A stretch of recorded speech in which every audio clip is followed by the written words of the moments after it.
अस्सलाम वालेकुम स्टूडेंट्स, मैं उम्मीद करता हूँ कि आप सब खैरियत से होंगे। आज का जो हमारा लेक्चर है इसमें हम देखेंगे एटम को।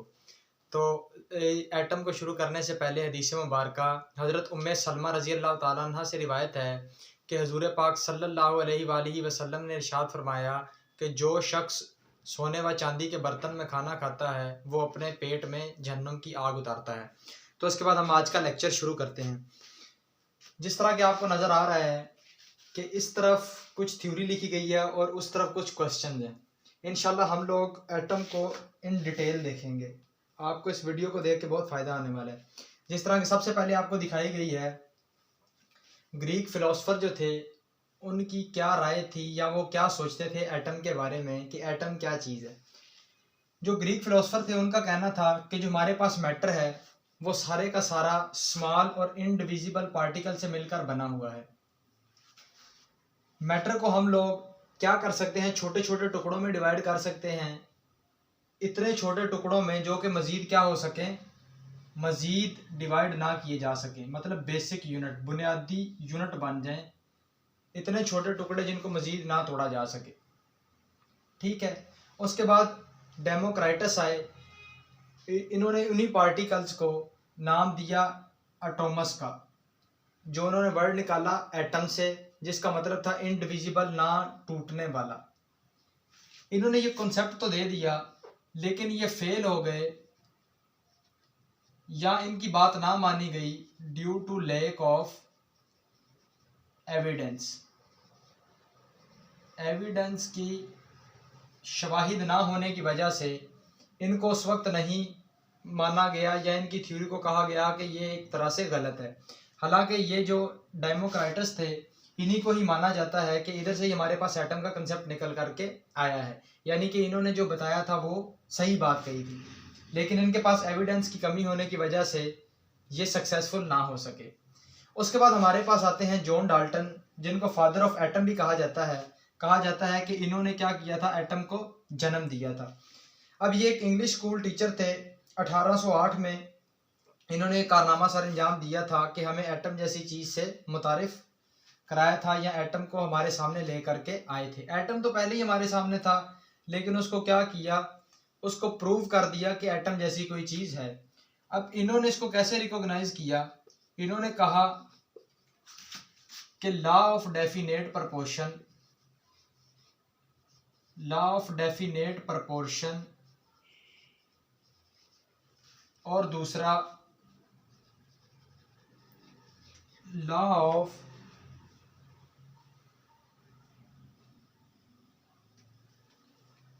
कंजर्वेशन ऑफ मैटर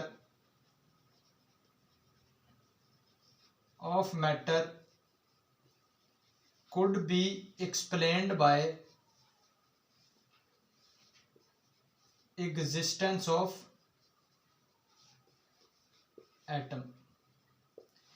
इन्होंने इस चीज को क्या किया, इस चीज को जांचा कि हमारे पास जो लॉ ऑफ डेफिनेट प्रपोर्शन है और दूसरा law of conservation of matter है वो किस तरह एक्सप्लेन किए गए हैं। वो ये बताते हैं कि हमारे पास क्या है कि एटम जैसी कोई चीज एग्जिस्ट करती है।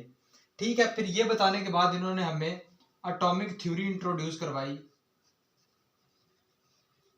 जिसका मेन पोस्टुलेट ये था हमारे पास कि all matter is made up of atom of different element having different properties.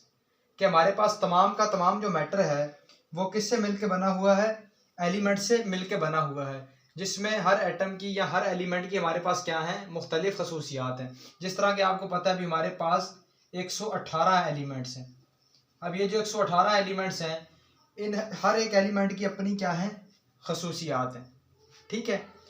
उसके बाद अगर एटम की डेफिनेशन को देखें तो कहता है atom is smallest particle of an element. अब पहली बात है हमारे पास एलिमेंट और दूसरा है can take part in chemical reaction. अब जो हमारे पास एलिमेंट होता है आप लोगों ने याद रखना है, element is basic part of whole.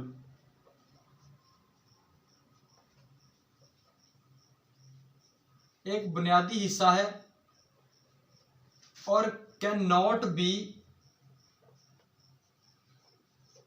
Further divided.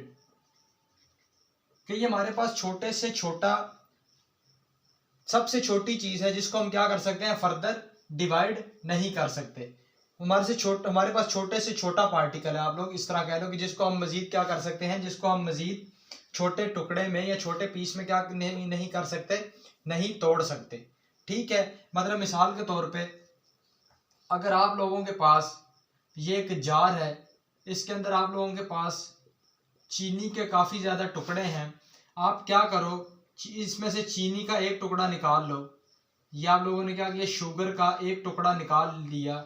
अब जो प्रॉपर्टीज इस एक टुकड़े की होंगी वही इसमें मौजूद तमाम टुकड़ों की होंगी, क्योंकि ये एटम ऑफ सेम एलिमेंट है कि जो एक एलिमेंट जो है उसकी जो खसूसियात हैं, बाकी एलिमेंट जो उसके अंदर मौजूद हैं उनकी भी वही खसूसियात होंगी।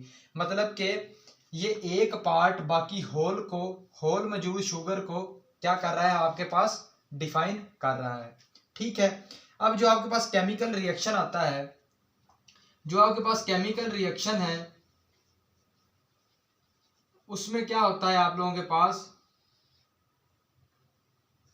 रिएक्टेंट जो होते हैं वो कन्वर्ट होते हैं आप लोगों के पास प्रोडक्ट में। और इसमें क्या होता है, इसमें केमिकल बॉन्ड इनके जो दरमियान होता है, एटम्स के दरमियान, वो क्या करता है, ब्रेक करता है या फॉर्म होता है। उसके बनने या टूटने से आप लोगों के पास क्या होता है, रिएक्टेंट कन्वर्ट हो जाते हैं प्रोडक्ट के अंदर, केमिकल बॉन्ड के बनने या टूटने की वजह से। तो इसमें वो क्या कहता है कि एटम हमारे पास ऐसा छोटा सा एलिमेंट है जो कि टेक पार्ट करता है केमिकल रिएक्शन के अंदर। अब केमिकल रिएक्शन में वो टेक पार्ट किस तरह करेगा कि उसमें जो रिएक्टेंट की केमिकल बॉन्ड होगी वो हमारे पास ब्रेक करेगी या फॉर्म करेगी। उससे हमारे पास क्या होगा, हमें नया कोई एटम मिल जाएगा, नया एलिमेंट मिल जाएगा, और वो क्या हो जाएगा, हमारे पास रिएक्टेंट प्रोडक्ट के अंदर कन्वर्ट हो जाएंगे।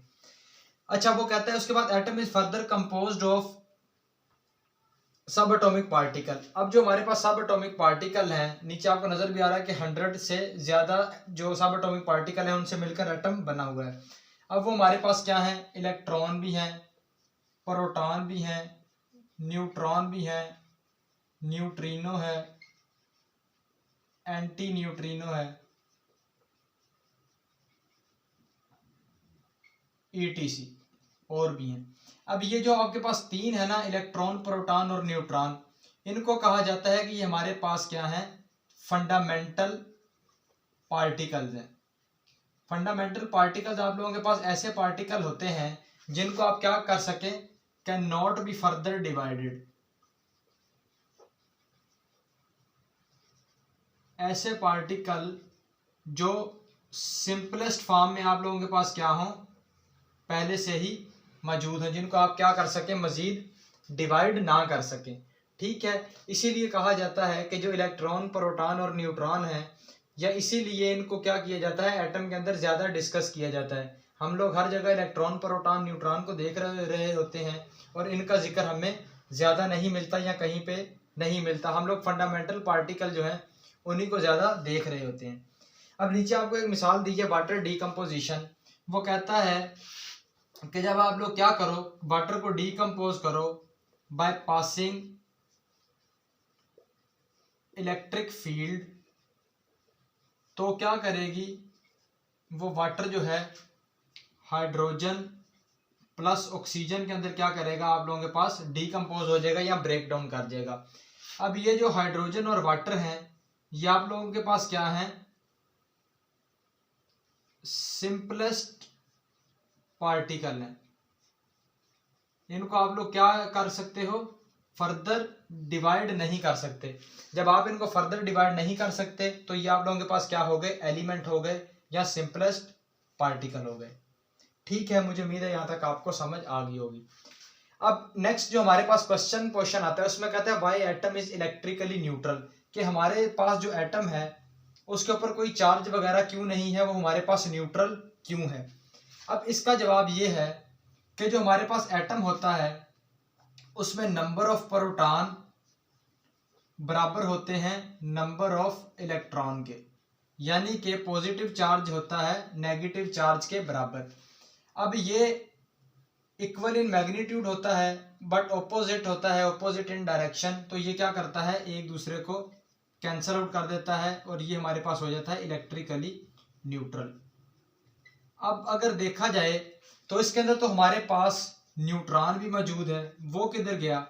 अब न्यूट्रॉन के ऊपर कहा जाता है कि हमारे पास जीरो चार्ज होता है, या हमारे पास ये पहले से ही क्या होता है, न्यूट्रल होता है। इसका हमें बताया मिलर ने, जो कि यूएम फिजिक्स प्रोफेसर थे, उन्होंने बताया, उन्होंने कहा कि इसके आउटर एज में हमारे पास क्या होता है, नेगेटिव चार्ज होता है, और पॉजिटिव चार्ज जो है वो सैंडविच होता है बिटवीन नेगेटिव चार्ज। तो इस वजह से हमारे पास न्यूट्रॉन क्या हो जाता है, न्यूट्रल या हैव जीरो चार्ज।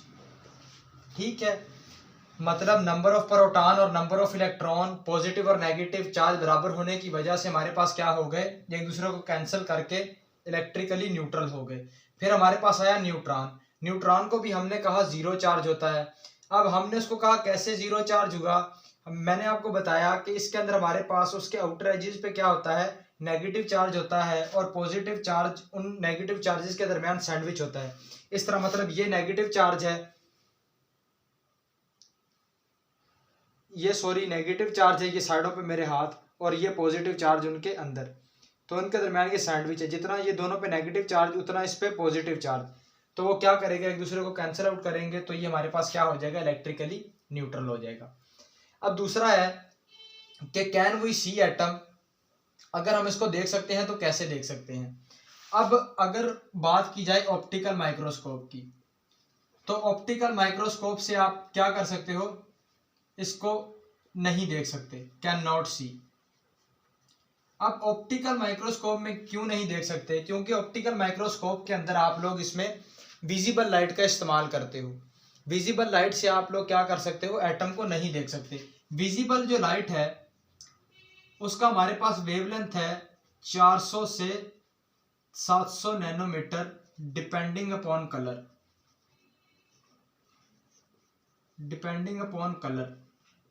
लेकिन ये वेवलेंथ अगरचे हमारे पास बहुत छोटी है, लेकिन as compare to atom wavelength ये हमारे पास क्या है, बहुत ज्यादा है। एटम के मुकाबले में वेवलेंथ ज्यादा होने की वजह से विजिबल लाइट क्या कर सकती है, उसको डिटेक्ट नहीं कर सकती, जिसकी वजह से हम ऑप्टिकल माइक्रोस्कोप से इसको नहीं देख सकते। ठीक है, अब हम इसको देख सकते हैं इलेक्ट्रॉन माइक्रोस्कोप से, और वो भी TEM यानी कि ट्रांसमिशन इलेक्ट्रॉन माइक्रोस्कोप से आप इसको देख सकते हो। हर एक माइक्रोस्कोप से आप इसको नहीं देख सकते। ये भी ट्रांसमिशन इलेक्ट्रॉन माइक्रोस्कोप है, यानी कि इलेक्ट्रॉन माइक्रोस्कोप की भी एक एडवांस फॉर्म है, जिसकी मदद से आप क्या कर सकते हो, इस कार्बन को देख सकते हो। यानी कि ये हमारे पास बहुत क्या होता है, टाइनी सा होता है, बहुत छोटा सा होता है, इसको देखना हमारे पास क्या होता है, मुश्किल होता है। अब अगर इस आपसे कोई पूछे कि इसका आप लोगों के पास कलर क्या है, तो आपने याद रखना है हैज नो कलर। अब इसका कलर ना होने की वजह इसका छोटा साइज नहीं है, बल्कि इसका कलर ना होने की वजह इसका फेंट होना है। ये हमारे पास बहुत ज्यादा फेंट है, मतलब बहुत ज्यादा धुंधला है। हम लोग इसको क्या है, क्लियरली नहीं देख सकते। जब हम इसको क्लियरली नहीं देख सकते तो ये हमारे पास, हम इसको क्या कहते हैं, ये हमारे पास इसका क्या आ जाता है, इसका कोई कलर है ही नहीं। अच्छा, एक और बात, एक अवार्ड विनिंग फोटो थी जिसने प्राइज जीता, उसमें सिंगल एटम को देखा गया था इन इलेक्ट्रिक फील्ड के अंदर क्या था, सिंगल एटम को देखा गया था। और वो भी वो लोग देख सकते थे जिन्होंने, जिसको कहते हैं ना, यूं आंखें लगा के यूं मतलब फुल कंसंट्रेशन के साथ उन्होंने क्या किया था, उसको देखने की कोशिश की थी। फिर भी हार्डली बमुश्किल कुछ ही लोग थे जिन्होंने उसको देखा, या ऐसे थे जिन्होंने ना ही देखा। लेकिन कहा जाता है कि वो जो फोटो थी वो अवार्ड विन कर गई थी, इसलिए कि उसमें सिंगल एटम को इलेक्ट्रिक फील्ड की प्रेजेंस में देखा गया था। ठीक है, कि मतलब एटम को आप लोग क्या कर सकते हो, देख सकते हो, लेकिन नेक्ड आई से नहीं, मतलब इंसानी आंख से नहीं देखा जा सकता, क्योंकि वो बहुत ज़्यादा छोटा है। उसको देखने के लिए आप लोग क्या करते हो, उसको देखने के लिए आप लोगों के पास इलेक्ट्रॉन माइक्रोस्कोप की एक किस्म है, ट्रांसमिशन इलेक्ट्रॉन माइक्रोस्कोप, जिसको लगा के आप लोग एटम को इजीली डिटेक्ट करते हो। ठीक है, अच्छा जी, अब नेक्स्ट क्वेश्चन है आप लोगों के पास के शेप ऑफ एटम। एटम को आप लोग स्फेरिकल मानते हो या बोलते हो कि एटम आप लोगों के पास क्या है, स्फेरिकल है। इसको बोला जाता है कि इसका जो स्ट्रक्चर है वो सोलर लाइक है। सोलर लाइक कैसे है कि हमारे पास क्या होता है, अगर ये शेल्स हैं, मैं एटम को बड़ा करके दिखा रहा हूँ, ये मेरे पास एटम है, तो इसके अंदर ये क्या होगा, न्यूक्लियस होगा। ये इसके इर्द गिर्द क्या है, मुख्तलिफ किस्म के ऑर्बिट्स हैं, जिनमें क्या हो रहा होता है, जिनमें इलेक्ट्रॉन आप लोगों के पास रिवॉल्व कर रहे होते हैं। ये आप लोगों के पास क्या है, न्यूक्लियस है। इसमें क्या होता है, प्रोटॉन और न्यूट्रॉन, और इन शेल्स के अंदर आप लोगों के पास क्या होते हैं, इलेक्ट्रॉन क्या कर रहे होते हैं, चक्कर काट रहे होते हैं। देखिए सोलर सेल की तरह या सोलर सिस्टम की तरह ये आप लोगों के पास क्या है, उस जैसी शेप दे रहा है, इसलिए हम इसको क्या कहते हैं कि हमारे पास सोलर लाइक स्ट्रक्चर है। ठीक है, अच्छा नेक्स्ट क्वेश्चन है आप लोगों के पास, व्हाट इज एटॉमिक रेडियस या एटॉमिक रेडियस। अब आप लोगों के पास जो एटॉमिक रेडियस या एटॉमिक रेडियस है वो आप लोग किस तरह मेजर करते हो, कि आप लोग न्यूक्लियस से लेके एटम के आउटर मोस्ट शेल तक क्या करते हो, डिस्टेंस मेजर करते हो। न्यूक्लियस के सेंटर से लेके उसके आउटर मोस्ट शेल तक जो आप लोगों के पास डिस्टेंस होता है या रेडियस होता है, वो आप लोगों के पास क्या कहलाता है, एटॉमिक रेडियाई। अब ये एटॉमिक रेडियाई है, इसको मेजर आप लोग एंगस्ट्रॉम में भी करते हो, या आप लोग इसको नैनोमीटर में भी, मीटर में भी आप इसको क्या करते हो, मेजर करते हो। ठीक है, एटॉमिक रेडियाई को मेजर करने के दो तरीके हैं, आप लोग एंगस्ट्रॉम में भी एटॉमिक रेडियाई को मेजर करते हो और नैनोमीटर में भी एटॉमिक रेडियस को मेजर करते हो। एटॉमिक रेडियस आप लोगों के पास क्या है, न्यूक्लियस के सेंटर से लेके एटम के आउटर मोस्ट शेल तक का जो आप लोगों के पास फासला है वो आप लोगों के पास क्या कहलाता है, एटॉमिक रेडियस, जिसको आप एंगस्ट्रॉम और नैनोमीटर में मेजर करते हो। एटॉमिक रेडियस या रेडियाई दोनों बोला जाता है। Why most atom do not exist independently. अब आप लोगों ने देखा होगा कि आप लोगों के पास जो नोबल गैसेज हैं वो क्या करती हैं, इंडिपेंडेंट एग्जिस्ट करती हैं, लेकिन जो आप लोगों के पास बाकी काफ़ी सारे एटम हैं या काफ़ी सारे एलिमेंट हैं जो आप लोगों के पास क्या करते हैं, इंडिपेंडेंटली एग्जिस्ट नहीं करते। अब उसकी वजह क्या है कि वो सारे जो हैं जो एग्जिस्ट नहीं करते इंडिपेंडेंटली, वो क्या है, वो सारे रिएक्टिव हैं। रिएक्टिव का मतलब क्या है, अनस्टेबल हैं जब तक कि वो अकेले हैं। उनको क्या चाहिए, उन्होंने अपनी ऑक्टेट कॉन्फ़िगरेशन पूरी करनी है। ऑक्टेट कॉन्फ़िगरेशन किस तरह पूरी करेंगे, बाय लूजिंग, गेनिंग और शेयरिंग ऑफ इलेक्ट्रॉन। जो आपके पास नोबल गैसेज हैं उनका ऑक्टेट हमारे पास पूरा होता है, वो हमारे पास बहुत ज़्यादा स्टेबल होती हैं। इस वजह से उनमें क्या होता है कि वो आप लोगों के पास इंडिपेंडेंटली एग्जिस्ट कर जाती हैं। लेकिन जिस तरह आप लोगों के पास ऑक्सीजन हो गया, हाइड्रोजन हो गया, ये आप लोगों के पास क्या है, ये इंडिपेंडेंटली एग्जिस्ट नहीं करते। O2 होता है, H2, यानी कि ये हमारे पास पेयर की फॉर्म में मौजूद होते हैं, क्योंकि इनमें हमारे पास ऑक्टेट कंप्लीट नहीं होता, इसलिए अपना ऑक्टेट पूरा करने के लिए आपस में इलेक्ट्रॉन गेन करते हैं, शेयर करते हैं, जिसकी वजह से ये हमारे पास क्या हो जाते हैं, अपना ऑक्टेट पूरा करते हैं और स्टेबिलिटी गेन करते हैं। अब वो कहता है इज एटम एम्प्टी। अब इसका जो आंसर बनता है वो हाँ भी है और नहीं भी है।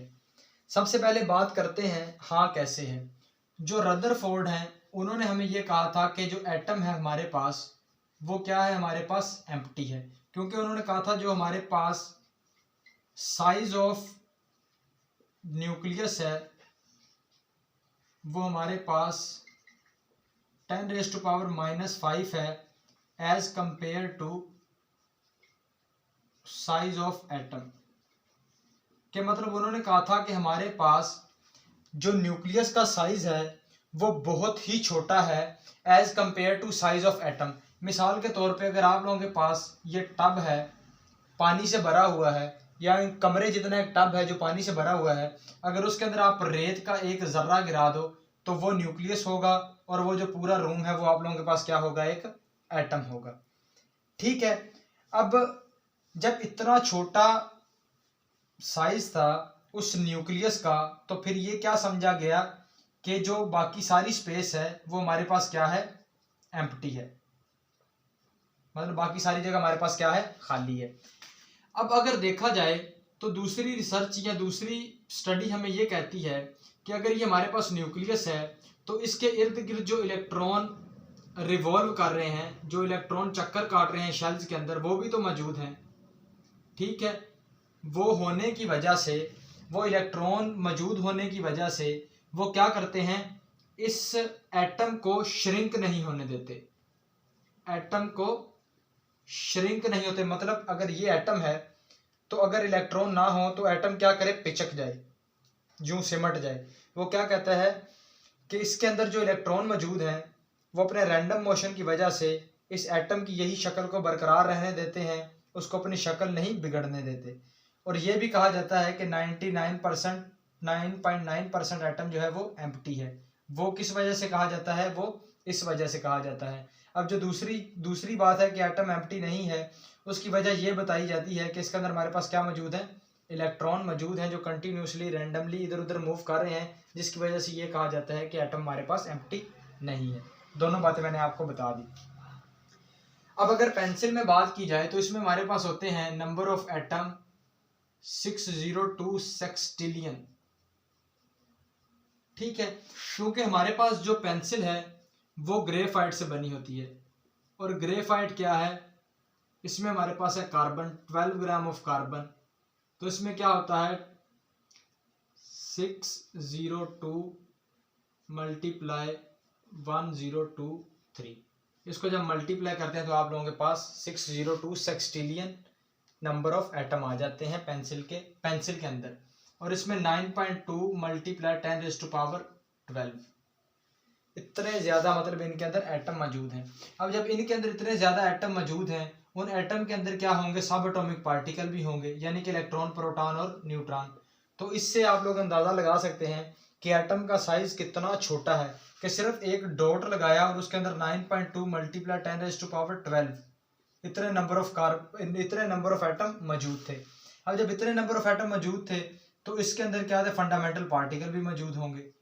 तो जाहिर बात है इनको आम आंख से देखना, एक डॉट को आम आंख से देखना जिसकी थोड़ी नज़र कमज़ोर है उसके लिए मुश्किल हो जाता है।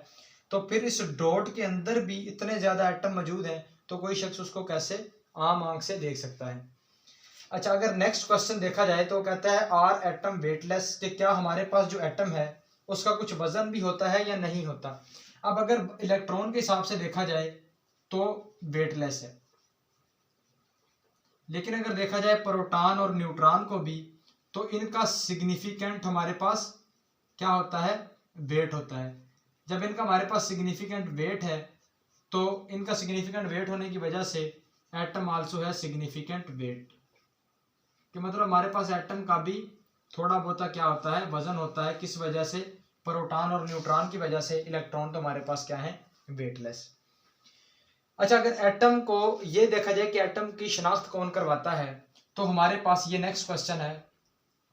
तो हमारे पास जो नंबर ऑफ प्रोटॉन है वो रिस्पॉन्सिबल हैं एटम की आइडेंटिटी के लिए। ठीक है, कि मतलब हमने अगर देखना है कि हमारे पास एलिमेंट या आइसोटॉप कौन सा है तो हम उसमें क्या देखेंगे, नंबर ऑफ एटम देखेंगे, वो सॉरी नंबर ऑफ प्रोटॉन। अब जो नंबर ऑफ प्रोटॉन है 1 है तो हमें पता चल जाएगा ये हमारे पास कौन सा एलिमेंट है या आइसोटॉप है, ये हमारे पास हाइड्रोजन है। जब हम बोलेंगे हमारे पास नंबर ऑफ प्रोटॉन जो है वो हमारे पास 6 है तो हमें पता चल जाएगा कि हम किसकी बात कर रहे हैं, कार्बन की। ठीक है, अब आप लोगों ने याद रखना है ये जो ट्रांसम्यूटेशन का प्रोसेस है, ये जो ट्रांसम्यूटेशन का प्रोसेस है, ये आप लोगों के पास नेचुरली भी अक्कर कर सकता है या आर्टिफिशियली भी, ठीक है। लेकिन जो उसकी आइडेंटिटी है उसको कौन डिसाइड करेगा? Number of proton.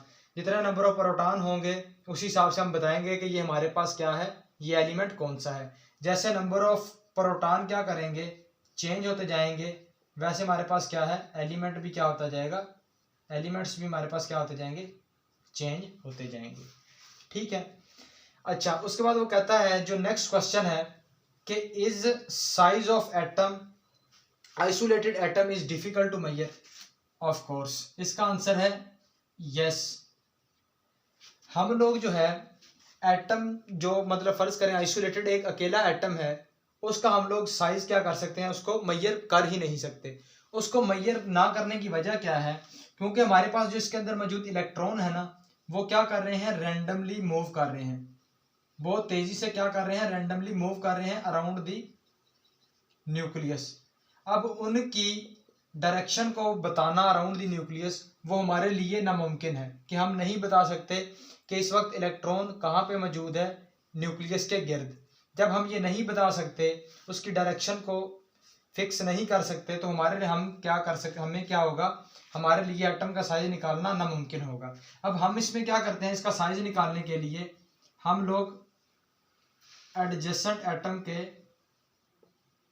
Covalent bond का क्या करते हैं, एडजेसेंट एटम के दरमियान जो कोवलेंट बॉन्ड है, उन एडजेसेंट एटम का डिस्टेंस मालूम करते हैं। जब एडजेसेंट एटम का हम लोग क्या करेंगे, डिस्टेंस मालूम करेंगे, तो हमारे पास क्या आएगा, उसका हम लोग साइज क्या करेंगे, आसानी से मालूम कर लेंगे। अब नेक्स्ट क्वेश्चन है कि atom retain their identity in chemical reaction how. अब जो आखिरी क्वेश्चन है, इसके अंदर हमारे पास क्या होता है कि एटम अपनी केमिकल आइडेंटिटी को किस तरह रिटेन करता है। ये हमारे पास होता है law of conservation of mass की वजह से, कि जितना मैस रिएक्टेंट का शुरू में है उतना ही मैस हमारे पास क्या होगा, प्रोडक्ट का होगा, या हमें फाइनल आंसर में मिलेगा, ठीक है। मतलब फर्ज करें अगर हमारे पास रिएक्टेंट में दो चीज़ें हैं, तो हमें प्रोडक्ट में भी दो चीज़ें ही मिलेंगी, कि ना तो एनर्जी क्या होगी, लॉस्ट होगी, और ना ही क्या होगी, एनर्जी गेन होगी। मतलब एनर्जी क्या रहेगी, हमारे पास कंजर्व रहेगी। इसके अंदर हमारे पास क्या होता है, जो रिएक्टेंट है ना, वो आपस में ही क्या करते हैं, रिएक्ट करते हैं। रिएक्टेंट आपस में ही क्या करते हैं, रिएक्ट करते हैं। मतलब नंबर ऑफ एटम जो हैं वो आपस में ही रिएक्ट करते हैं, उनके अंदर कोई नया एटम ऐड नहीं होता, या कोई एटम उनमें से डिस्ट्रॉय नहीं होता, बल्कि इनकी आपसी बॉन्ड वगैरह टूट के हमारे पास जो क्या आता है, प्रोडक्ट निकल करके आता है। हमारे पास जो फाइनल प्रोडक्ट निकल करके आता है, उसमें भी क्या होता है कि जितना आप लोगों के पास नंबर ऑफ एटम रिएक्टेंट के पास थे, उतना ही प्रोडक्ट में शिफ्ट हो गए। तो कंजर्वेशन होने की वजह से ही आप लोगों के पास क्या होता है, केमिकल रिएक्शन जो है उसकी आइडेंटिटी रिटेन रहती है, ठीक है। तो ये था हमारा आज का लेक्चर, जिसमें हमने एटम को देखा। इंशाल्लाह नेक्स्ट लेक्चर तक के लिए इजाज़त दीजिए, उसमें भी कोई इसी तरह का मालिक्यूल या आयन वगैरह लेकर आएंगे। नेक्स्ट लेक्चर में मुलाकात होगी। अल्लाह हाफ़िज़।